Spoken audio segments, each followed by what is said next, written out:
Hi, everyone. Thanks for joining us today in what we hope will be the first in a series of conversations with artists about the intersection between art and activism. I'm Stephanie Klein, and I'm the DC area field organizer for Moms Clean Air Force. This year's Earth Day theme is Restore the Earth.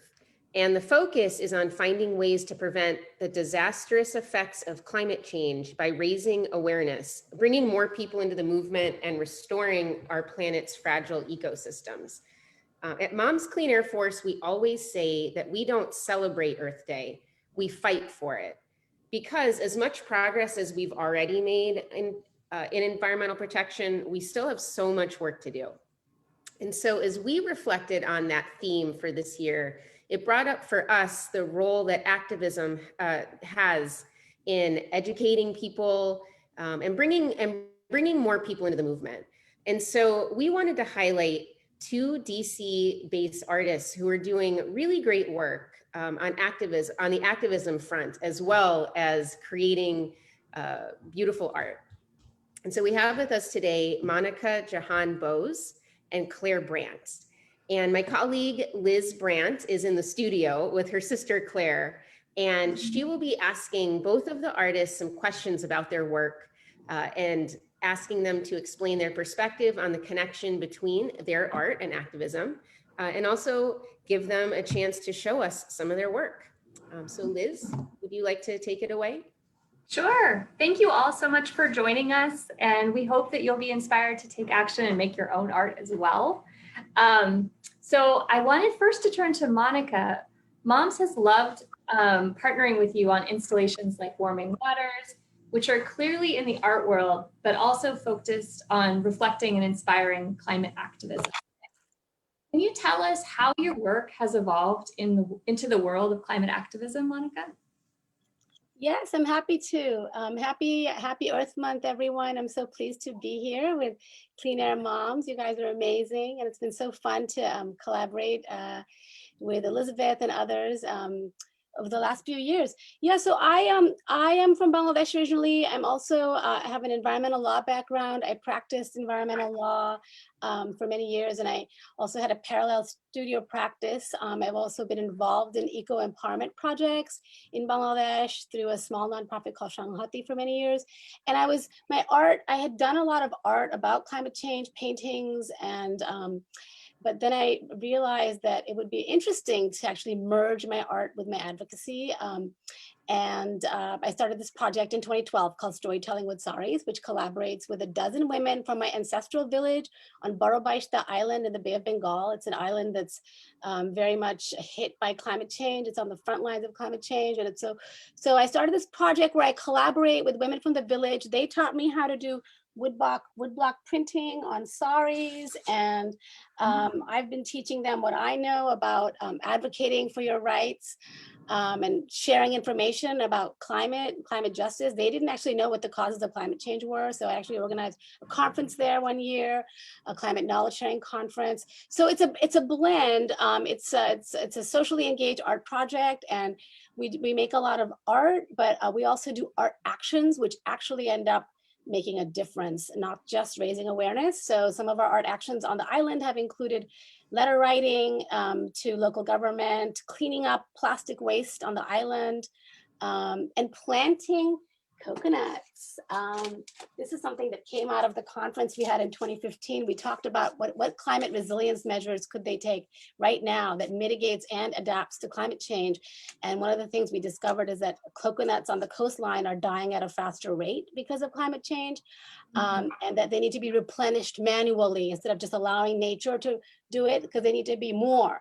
And so I helped fund and help, just give them some some motivation to do this. And they've planted tons of coconuts all along. These women have started their own little nursery, And so, you know, coconut trees, like all trees, of course, absorb carbon, but coconut trees, when you plant them along a shoreline, they grip the soil. They also prevent erosion, and they prevent storm surge. When you have a whole line of them, that's why you traditionally see them along the tropical coast. When the storm comes and it hits the wall of coconut trees, it goes down.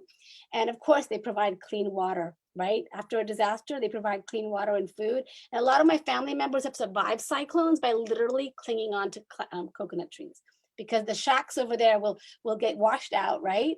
And the only thing standing that's high that you can grab onto are coconut trees. So yeah, so that's how I got started, sort of, and it's been going. Originally, I thought I'm gonna do storytelling with saris for about 10 years. That was my plan. It would be a decade-long project. I would follow these women and see how their lives evolve, and how climate evolves. And we're actually in year 9, started in 2012. I can't believe it. And I'm not stopping. I'm going to keep going for as long as I am still physically able. So we'll see. But it's been very inspiring. I've learned a lot from these women. That's so awesome to hear. And I love that you shared about the coconut trees. I just think, you know, I've been doing some work on a project that Moms has been doing with the National Tribal Air Association on air pollution and Indigenous people. We've talked a lot about what people in America and what Indigenous people and tribal governments in America have done to be more resilient, just like you're talking about. But it's so great to hear that people are doing this work around the world. I just think that's very inspiring. Thank you for sharing that. I was wondering if you could tell us a little bit about the events that you have coming up for Earth Day and beyond, Monica. Yes. So, you know, last year we were going to have this Earth Day installation called Warming Waters that you also worked on, Elizabeth, on Earth Day. The 50th anniversary of Earth Day last year. It was going to be along the Georgetown Canal, and it was going to be featuring all these saris that had been made collaboratively in DC and in Bangladesh with climate pledges on them, like specific things we can do to reduce our carbon footprint. And then because of the pandemic, we weren't able to put up our installation. My permit was suspended, and you know, we were in lockdown essentially. So I ended up doing this online Earth Day event with Robin Bell. Robin Bell was going to be projecting on the saris at night. So we decided to do this online event, and I know Elizabeth gave us a video speech for that and everything. So that was really cool, and we ended up, you know, having actually thousands of people around the world watching us. It was bilingual. I spoke partly in Bengali, and we sort of simulated our installation online, and then we also showed had some discussion about what we were doing. And so we decided, so this year, so that project eventually we showed that we actually had the installation in July of last year, Warming Waters, and Liz was there. It was really quite stunning, but you know, because of the pandemic, again, not that many people were actually able to see it. So Robin Bell and I have been working on a film about Warming Waters over the last few months, and it's still not done. We're almost done. It has an original soundtrack. I just edited it last night with Sonia Herrera, who's a local musician, and she's also been part of Storytelling with Saris and worked on some of these saris. So we're going to have an online event. Again, Robin Bell and I are collaborating on this online. It's called the Storytelling with Saris Earth Day presentation, and it's going to be on the Storytelling with Saris website, as well as on Storytelling with Saris Facebook.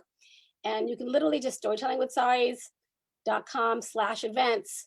It's Earth Day, it'll be on there. And we're gonna be premiering a film, a short, like a 10, 11-minute film about warming waters with beautiful footage from the installation from Bangladesh, beautiful music. So I hope people will join for that. We decided to do an online event again because so many people still aren't vaccinated. Bangladesh is on lockdown. And I think also it allows us to speak with people in different places, also outside DC. So we're going to show the film, and we're going to have discussion about our upcoming project. I'm collaborating with Robin Bell, with Maps Glover, who's a DC artist as well, and a lot of people in Bangladesh and here in DC on another project called Concrete Dreams, which is opening on May 20th. It will be an in-person event outdoors in Adams Morgan, and we're going to be live streaming every night also, so that people around the world can watch it, because we want it to be accessible to people who don't feel comfortable coming out, and to people in Bangladesh and elsewhere as well. So we're doing this new project. Very excited about it. It's smaller in terms of physical scale, because we realized during the pandemic, it's just, you can't plan too big.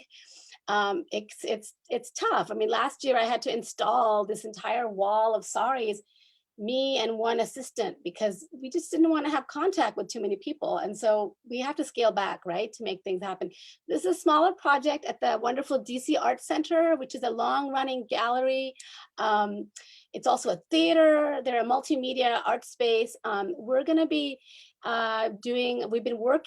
I've been working since October with people in DC and Bangladesh on a new series of saris. And we're focusing on sari art, but also poetry, because it's something that's also, I think our voice is something that's been easier to do on Zoom workshops. We've been having Zoom workshops, and we're gonna have these saris. So the saris, I just got them from Bangladesh. The saris have their borders printed from Bangladesh. You can see the bicycle. Some of these blocks you'll remember from before.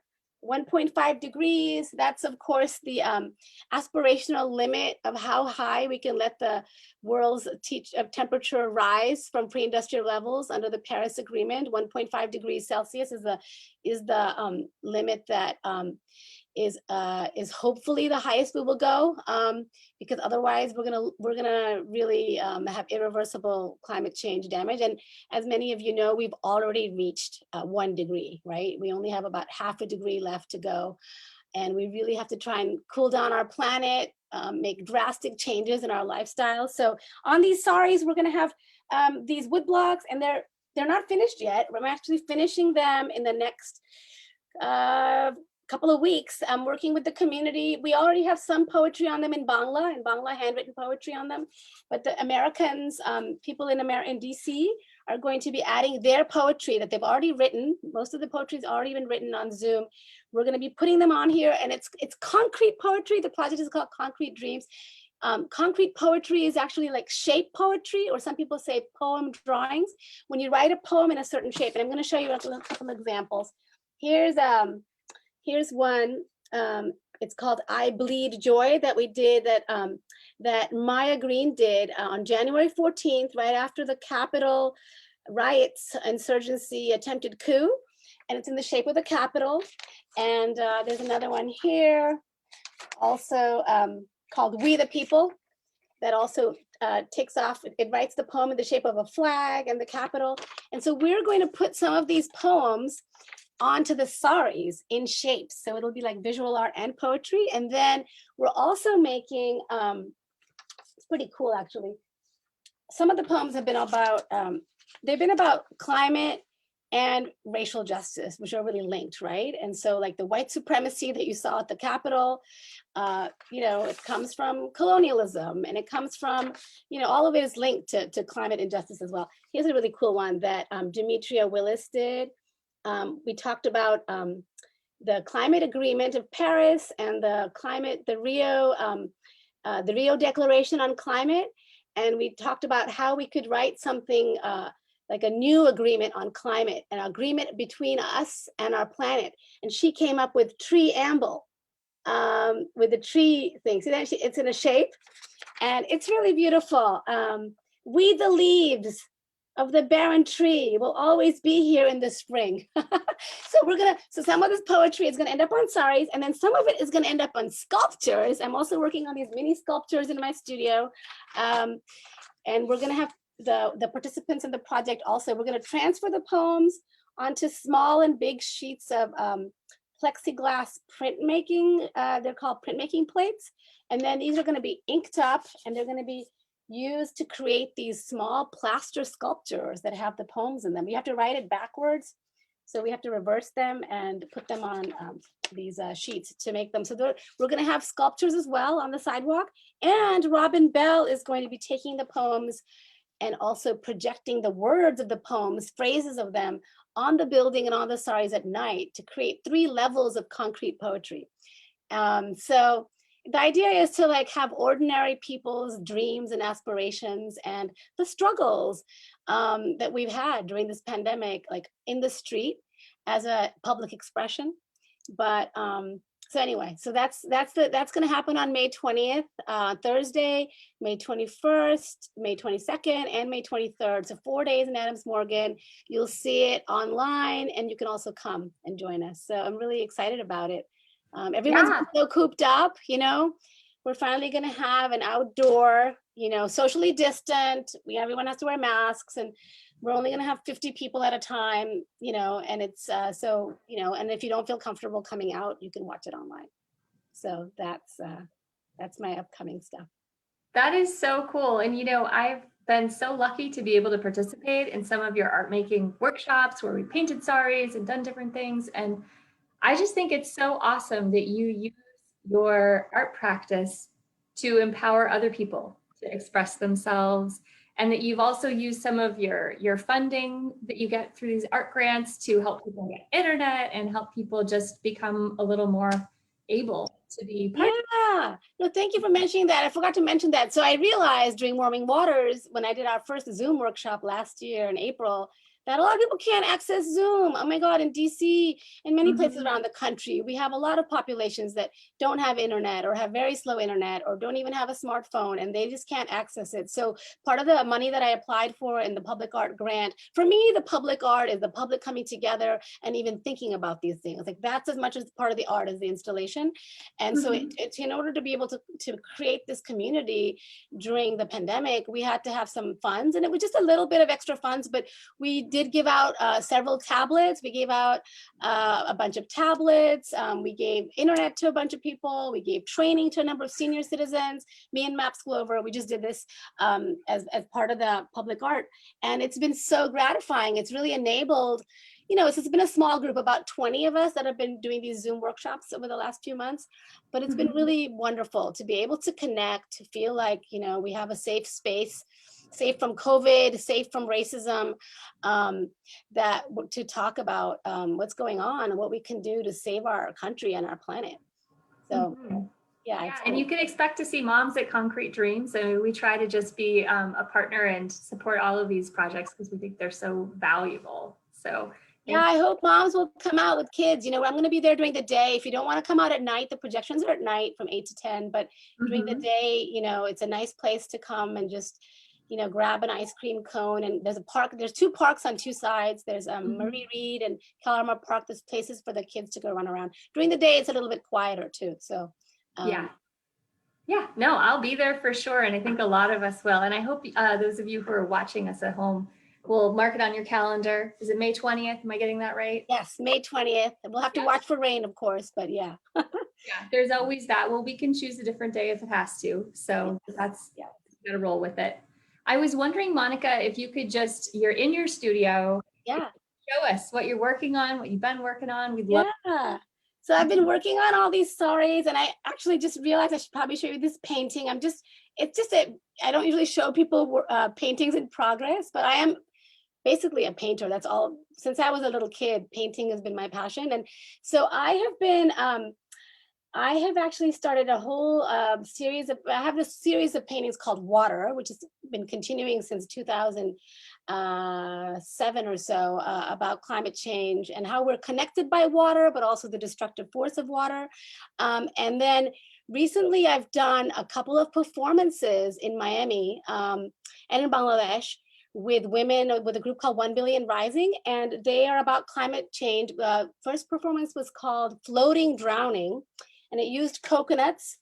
Coconuts are just like a metaphor in my work because they float, because we are drowning and we need to float, right? So for me, it's a symbol of climate resilience. So, and that performance we did in 2016 was right after the Trump election. And we felt like we were drowning, but we need to float. So we did this performance, all this ecofeminist performance. We built a raft out of coconuts. We collected 150 coconuts, 5 of us women, over a 2-week period. It was a real amazing experience. And then in 2018, right after the midterm elections, I did a new performance on the beach called Rising, about the sea rising, but also about women rising up, because all these women, you know, sort of got voted in that year. So this painting is actually based on the Rising performance. And we were actually, you can see some of the coconuts are in there. You can see the sea, and there's people in the water. There's a woman. It's my very beginning of the painting. It's in progress, but we also did bailing. We took my a plastic bowl that I used to actually bathe my child in 20 years ago when she was born, a bowl that I've been carrying around from Japan, but we used it to bail water out of the sea. And it was kind of a reference to, you know, like this desperate, thing we have to do to, like, to survive and keep Miami Beach and many other islands from going on underwater. But it was also kind of, you know, kind of making fun also. Like in Miami Beach, for example, they have a program called #Miami Rising Above, and they're pumping water. They literally pump water to get the water off the streets, but they're not doing anything to, like, cut down on all the greenhouse emissions. Florida's a sunshine state, but hardly ever, they don't even believe in solar energy. So anyway, it was talking about this desperate bailing, but it was kind of tongue in cheek. But anyway, so this is a painting I'm working on, and I have this new book out called Renew, which also has the cover has a painting from it, and a lot of the photographs and things and some of the paintings are also in this book. If anyone's interested, you can get it from my website. But so that's what I'm working on. I'm also working on the saris, working on figuring out where the poetry is going to go, and working on the sculptures and printmaking. That's mainly what I'm working on. One more thing I'll quickly show you why I use the sari. I use the sari because it is the perfect art material, because it's hand-woven cotton. It's like, archival, and it doesn't use a lot of energy to make, and it's never thrown away. Saris are never thrown away.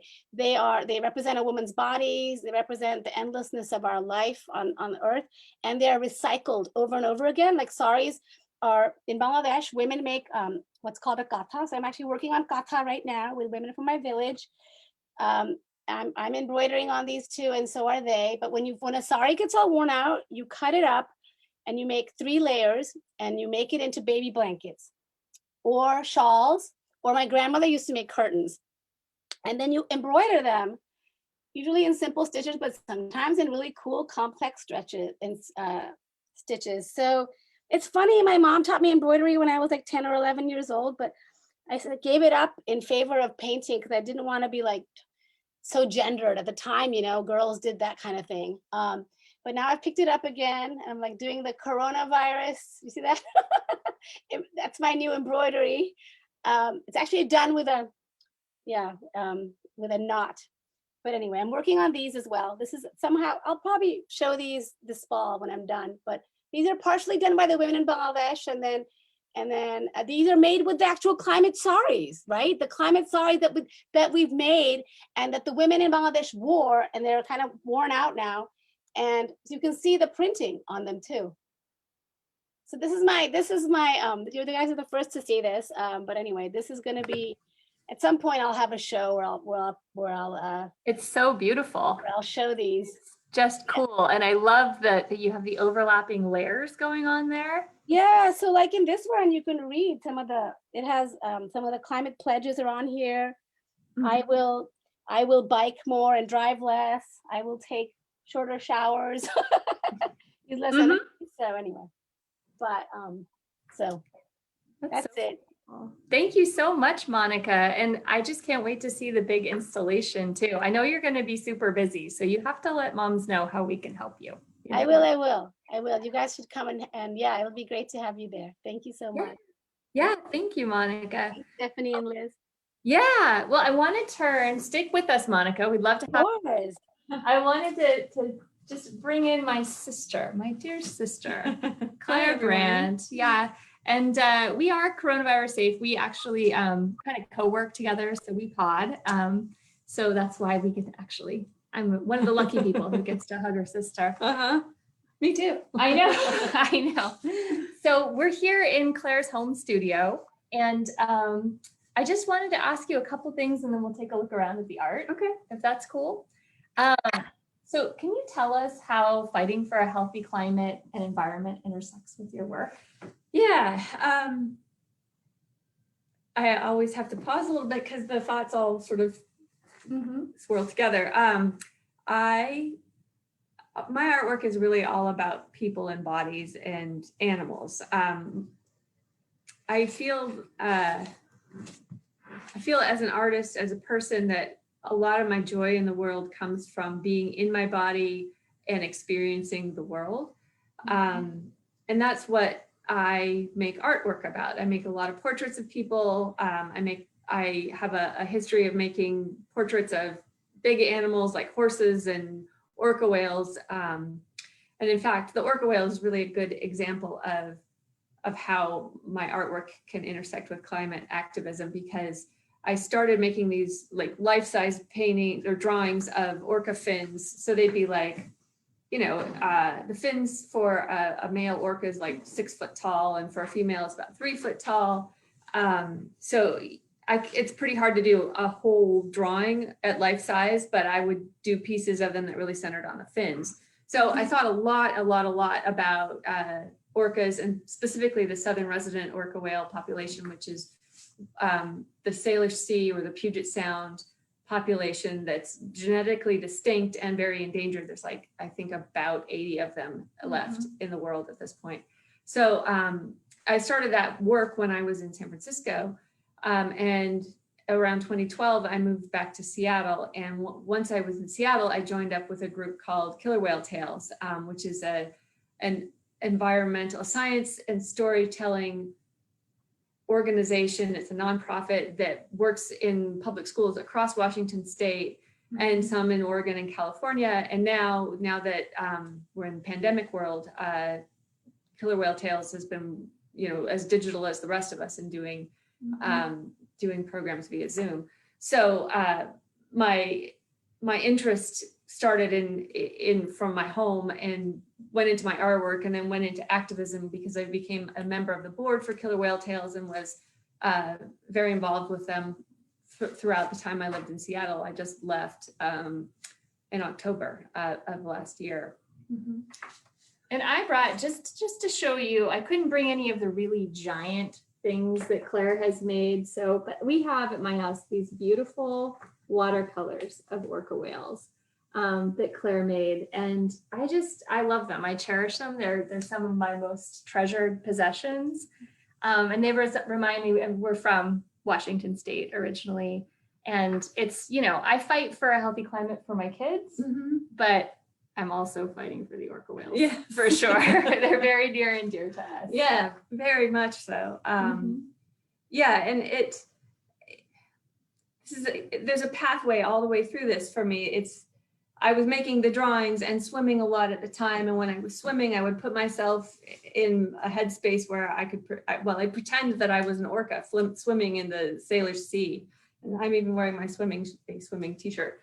And then I'd make these big drawings, and then I go home to Seattle, and I got to be really involved in something that I felt was helping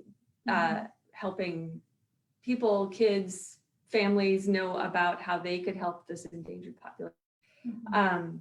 My art practice as a whole is about kind of permeability of all of us to each other. And by all of us, I mean, not just people, but animals and the environment, like the natural world. We're not singular. We're a mesh. And yeah, so my work is much more sort of people focused at the moment. I've been doing a lot more portrait work of people, and I'll show you around the studio so you can get an idea of what that looks like. But yeah, Liz has this is actually this is a touchstone painting for me. I did this probably in 2013. I was just starting to paint again after years of just drawing. And it was during a time when I was really interested in horses. I always am. These interests come and go. But this overlapping of the horses graphically in this drawing painting it really says something about this is what I do. This is my ethos as an artist. And I do that with different subject matter, but it's always at its core about that, the interweaving and interconnectedness of the world, of everything. Absolutely. You know, and I think that in many ways, the environmental movement in the United States has often been centered on, you know, we need to save a polar bear, we need to save a butterfly. And that all means a lot to me. That moves me. But I think we need to know and understand and help other people see how much the environmental movement is necessary for human life. Absolutely necessary. There can be no debating that with our climate at this point. We need to fight for this, not necessarily just for animals. I'm fighting for my kids. Yeah.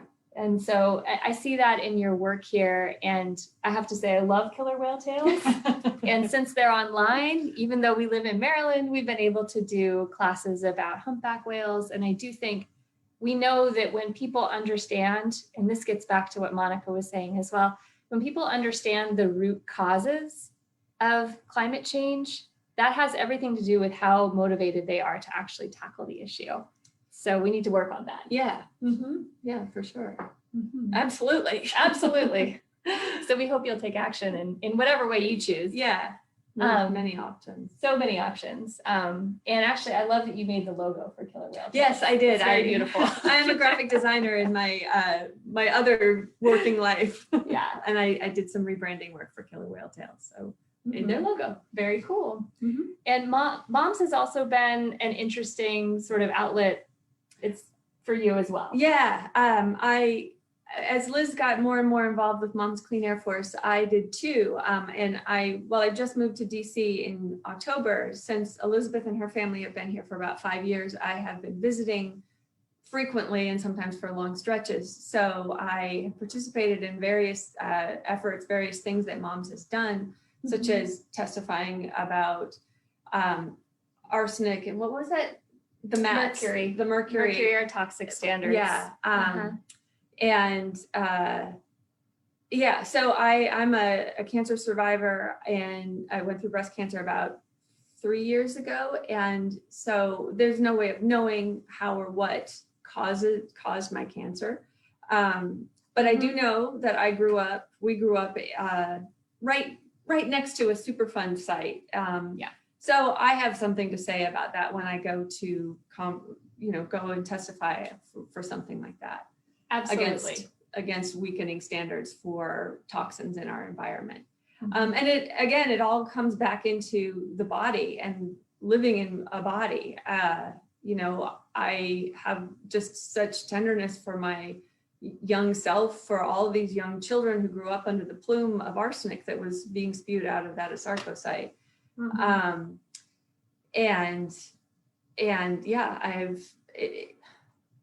It's hard to express because my thoughts go back and forth in time and about myself and about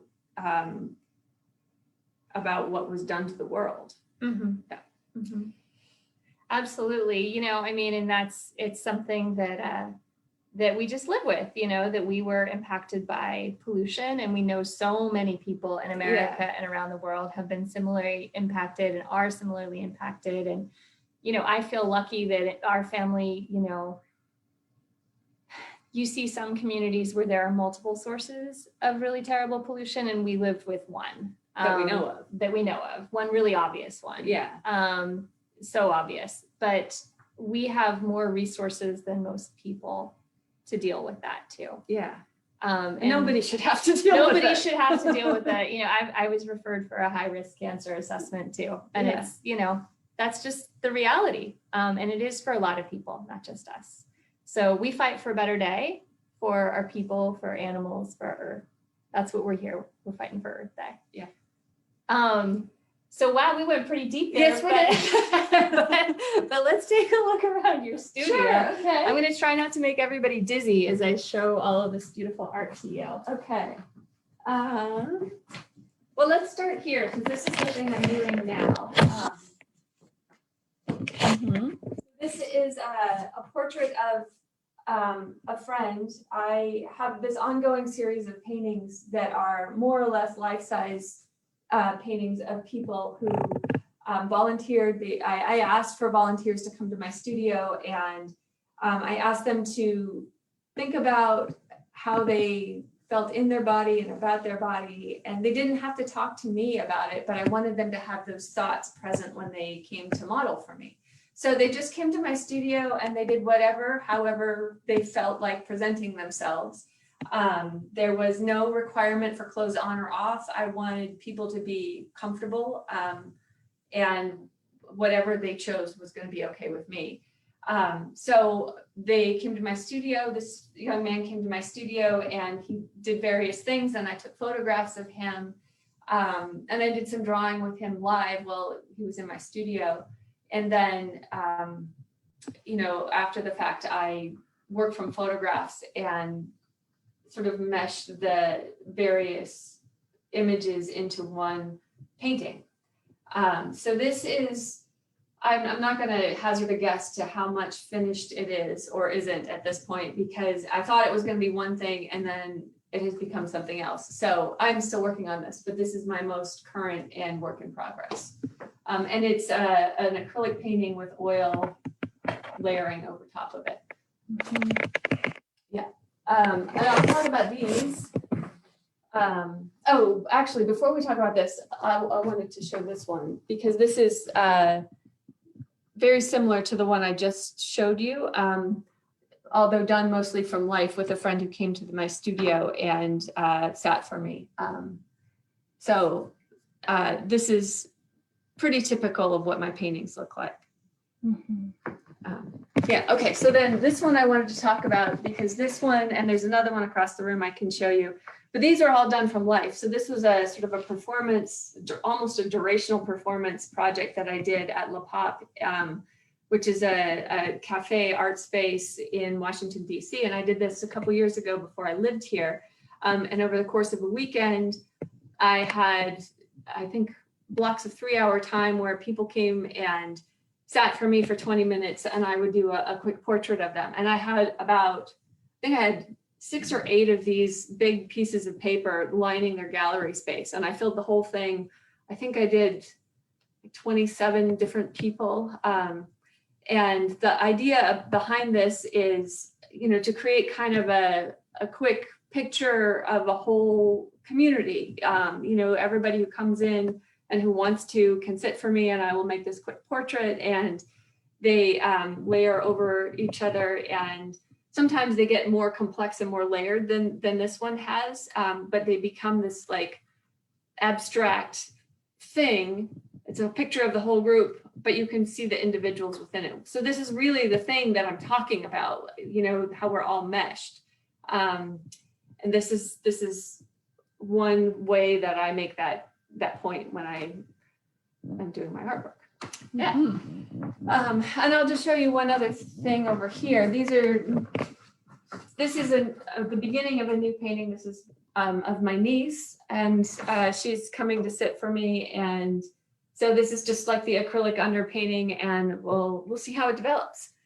And then this is kind of a new thing for me. And it's more abstract, but it's definitely about the natural world. And I have these beautiful trees outside my windows here in my little studio space. So this winter I was looking at them and making paintings just from my impressions of the light and the color and the trees that I was seeing. So I haven't particularly done a lot of like plant or landscape work, but I definitely have more of an interest in it since the pandemic has begun, because I've spent a lot more time outside than I have before. Sure. Yeah. As we all have. Yes, indeed. As we all have. Well, hopefully I haven't made you dizzy with my laptop skills here. I want to thank all of you for coming, and most especially to Monica and Claire for sharing. It's just been a true honor and pleasure to chat with you. And it's awesome to have my friend Stephanie on with us too. And I'm going to just turn it back over to Stephanie to close us out. Thanks, Liz. And I echo Liz, and I'm giving a big thank you to Monica and Claire for allowing us to come into your studios today and see what you're working on. and telling us about what has inspired your art and how you approach it and what you, I mean, it's just, your work is beautiful, both of you. I just want to share some thoughts that I had if you will, if the audience will humor me, as you both were talking, what occurred to me is the real power of your art to bring the viewer into another part of the world and another culture. Monica, you're showing us in a really intimate way the life of people in Bangladesh and how they are experiencing climate change, and also how they are how they're adapting to it, how they're dealing with it. And Claire, very similar with your, your images from Washington State. So you're bringing this really personal perspective, and I just, it just struck me just how powerful your art is in terms of educating people and showing the importance of climate awareness, and reminding us to think about people beyond our own communities. At the same time, Monica, I was also really struck by your experience in DC as you're creating community art. And of course, when you're creating community art, you have to take your community into consideration. And I really appreciated the story you shared about how you realized that not everybody in DC can access art in the same way, and not everybody in our community has the same access to technology. And I think it was really terrific that you were, that you thought to, and were able to go out and get some grant money to, to provide technology to some of our neighbors, and that you're doing these public outdoor installations that anyone can come to. So thank you for that. With all of that, I hope that we've inspired folks to take action today. And before I close out, I just want to talk about a couple of campaigns and petitions that Moms Clean Air Force is working on right now. And we will share the links to petitions in our chat, and we hope that you'll take action. So one thing that we're very excited about is a new initiative that we've launched around protecting Indigenous communities. So we just released a report with the National Tribal Air Association in partnership, and it's under resources. Actually, it's on our homepage right now, but it's highlighting the environmental and health impacts in Indigenous communities within the US. These communities, of course, these were the original people on our land, and unfortunately, as a result of various government policies over the years, our Indigenous communities are disproportionately facing environmental degradation and all the public health impacts that go along with that. They're disproportionately exposed to mines and water pollution and air pollution. And so we at Moms Clean Air Force are really trying to raise awareness, and we're asking Congress to please support President Biden's budget blueprint, which includes additional funding levels for tribal communities through the EPA, through work at the EPA. And so we're going to share a link to a petition, like I said in the chat, and you can contact your Congress members and ask them to support that budget. The second campaign that I want to highlight today is something that we're doing on the local level. We at Moms Clean Air Force have also been really active in trying to get WMATA, or our public transit agency, to electrify its transit bus fleet. Those metro buses that you see driving around, and many of you ride on, are fueled by diesel, and they put out a lot of pollution. And so just like we want to catch up with major cities all around the country and transition over to clean electric buses. So we're also going to share a petition around that campaign in our chat. Any comments that you make there are going to go directly to the WMATA Board of Directors, because they're the ones who ultimately have a say in what WMATA does around sustainability. So thank you, and I would ask that you please take action today. With that, I'm going to close us out. And thanks so much for joining us. Thanks again to our special guest. Thanks to Liz for your awesome interviewing skills. Thank you so much. Have a good day. We've had so much fun. Thank you. Everyone, happy Earth Day. Goodbye, everybody. Happy Earth Day. Bye.